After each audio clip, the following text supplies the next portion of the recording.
गो first के CEO Kaushik खोना ने दिवालियापन के लिए आवेदन करने के 7 महीने बाद बंद पड़ी एयरलाइन से इस्तीफा दे दिया है। बंद पड़ी गो फर्स्ट को एक और झटका देते हुए एयरलाइन के मुख्य कार्यकारी अधिकारी कौशिक खोना ने इस्तीफा दे दिया।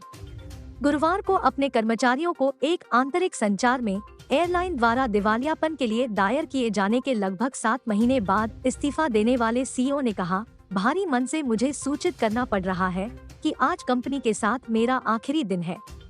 मुझे अगस्त 2020 में एक बार फिर गो फर्स्ट के लिए काम करने का मौका मिला और आपके सक्षम और सक्रिय समर्थन से मैंने अपनी सर्वश्रेष्ठ क्षमताओं के साथ प्रदर्शन करने की कोशिश की।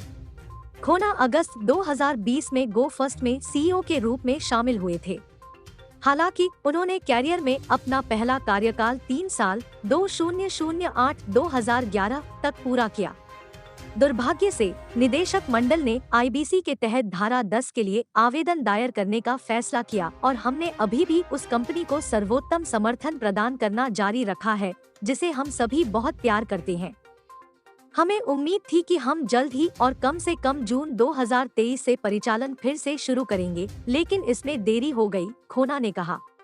अपने सभी परिचालनों और विमानों के लिए विस्तृत ऑडिट करने के बाद बहाली के लिए डीजीसीए की मंजूरी प्राप्त करने के लिए ईमानदारी से समर्पण के साथ काम करने के लिए अपने कर्मचारियों की सराहना करते हुए खोना ने कहा, 21 जुलाई 2023 को जब डीजीसीए की अनुमति प्राप्त हुई तो उम्मीदें फिर से ऊंची हो गई।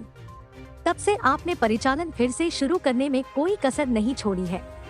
उन्होंने लगभग 6 महीने तक भुगतान नहीं होने के बावजूद अक्टूबर तक विमान के रखरखाव और पट्टादाताओं को उनका निरीक्षण प्रदान करने के उच्च न्यायालय के आदेश का अनुपालन सुनिश्चित करने के लिए भारी समर्थन प्रदान करने के लिए कर्मचारियों की प्रशंसा की।